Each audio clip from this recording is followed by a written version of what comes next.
Maqaa Abbaa, maqaa Ilmaa, maqaa Hafuura Qulqulluu, Waaqayyo tokkoon. Ameen. Nageenyiif jaalalli Waaqayyoo bakka jirtan maratti isin haa ga'u.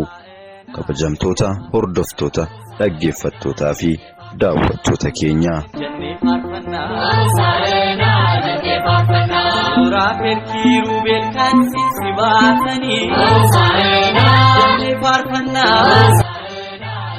Hosaa'inaa ilma Daawitiif.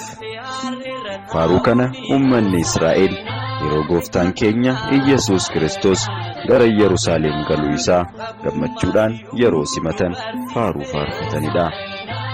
Hosaa'inaa jechuun qooqa Ibrootaan maaloo nu fayyisi jechuu yoo ta'u, Hosaa'inaa ilma Daawitiif jechuun ammoo ilma Daawit maaloo nu fayyisi jechuudha. Yihuudoonni yookiin uummattoonni Israa'el faaruu kana kan faarfatan waggaatti guyyaa 7 yeroo ta'u, innis yeroo ayyaana Daasii yookiin ayyaana Dabtaraatti. Ayyaana kanarratti faaruu kana guyyaa hunda ni faarfatu. Uummanni Israa'el yeroo ayyaana Faasikaa kabajan kabaja haala ho'aa fi kabaja guddaadhaan kabaju.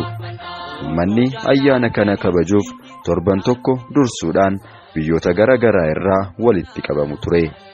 Gooftaan keenya gara biyya lafaa dhufee waggaa isa dhumaa irratti yeroo barsiisu ayyaana Faasikaa kabajuuf ummata barsiisuuf torbee tokko dursee duuka bu'oota isaa waliin gara Yerusaalem dhufe.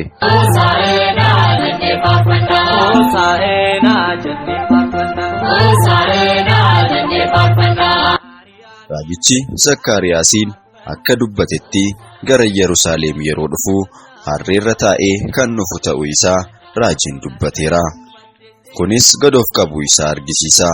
Yeroo gooftaan harreerra taa'ee dhufu ummata Israa'el hundatti naasuu guddaatu dhaga'amee ture. Kun hundi bu'aa amanuu dhabuuti. Namni Kiristoositti namanne yeroo hundaa naasuu fi sodaa irraa bilisa hin ta'u. Mootummaa isaatiin harka qalleeyyii osoo hin tuffatiin sooreyyii taasisuudhaafi. Kunis Addaamirraa kaasee abbootiin turan harka qalleeyyii hiyyummaa fayyina kan qaban ta'uu isaanii Si'oolitti cubbuun qabamanii Daabiloosiin dhiitamanii gidiraa jala turanii. Achittis harreen ilmoo ishee waliin hidhamte hiikaatii naa fida. Eenyumtuu yoo isin gaafate gooftaaf ni barbaachisu jedhaanii jedhee erge.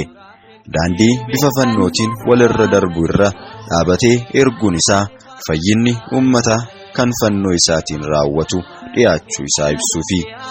Gama biraatiin ammoo harroonni hedduun kan hin hidhamne mandara sana keessa osoo jiranuu kan hidhaman filachuun isaas harroonni kun hattuun hatamtee kan hidhamte waan taateef eenyumtuu yoo isin gaafate gooftaaf ni barbaachisti jedhaanii ittiin jedhe. Kunis harreen kun kan isaa kan hin taane ni callisa jechuu isaati. Haaluma kanaan gooftaan isaan uumeera waan ta'eef dhala namaa ni barbaada. Kanarratti mandarri fakkeenya Si'oolii harree fi ilmoon ishee Addaamii fi ijoollee isaatiin hidhamuun isaanii cubbuun hidhamuu, hattuun ammoo Daabiloosiin fakkeeffamu. Har'as gooftaan kan cubbuudhaan hidhaman hunda ni barbaada. Kanaafuu luboota hidhaa cubbuurraa nu hiikan nuuf kenneera.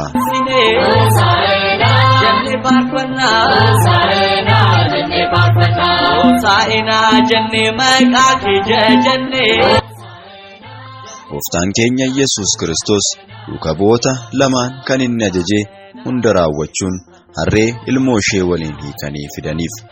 Kooraa dhiisanii uffata isaanii irra afuun ammoo inni kan beeku waan ta'eef icciitiin isaas kooraan ni quuqaa, uffanni garuu hin quuqu. Kunis kan agarsiisu abboommiin jaalalaa yookiin seerri Waaqayyoo kan hin quuqne waan ta'eef abboommii wangeelaan jiraachuudha. Gara Yerusaalem yeroo galuu uummanni baay'een harree ati irra teessellee lafa dhaabachuu hin qabdu jedhanii uffata isaanii karaa irratti hafaniiru. Isaan kan meexxii yookiin baalee jarsaa muruun karaa irratti hafaa turan. Akkuma dursee faarfataa Daawit faarfatetti uummanni gooftaa keenya gara Yerusaalem yeroo galuu hafaa qofaan osoo hin taane Hosaa'inaa ilma Daawitiif inni maqaa gooftaan dhufu galateeffamaadha. Hosaa'inaa samii irratti jechuudhaan galateeffatan. Dhumarratti magaalattiinis ni raafamana. Hosaa'inaa samii irratti ilma Daawitiif jedhanii faarfannaa fi yeedaluudhaan faarfataa bulu.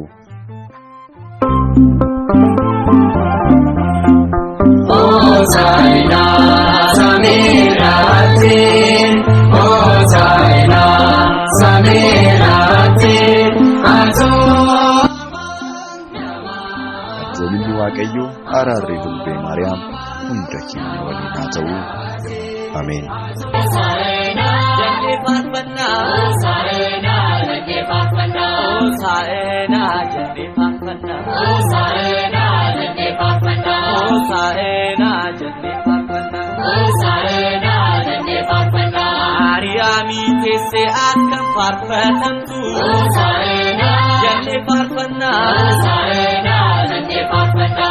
Foon Addaamuu uffattes eenyu si qixxaatu, Hosaa'inaa jennee faarfannaa, Hosaa'inaa jennee faarfannaa. Afaan raajotaatis kan hawwamaa turte, Hosaa'inaa jennee faarfannaa, Hosaa'inaa jennee faarfannaa. Waadaa galtee hundaas ati ni raawwatte, Hosaa'inaa jennee faarfannaa, Hosaa'inaa jennee faarfannaa. Hosaa'inaa jennee faarfannaa, Hosaa'inaa jennee faarfannaa, Hosaa'inaa jennee faarfannaa, Hosaa'inaa jennee faarfannaa.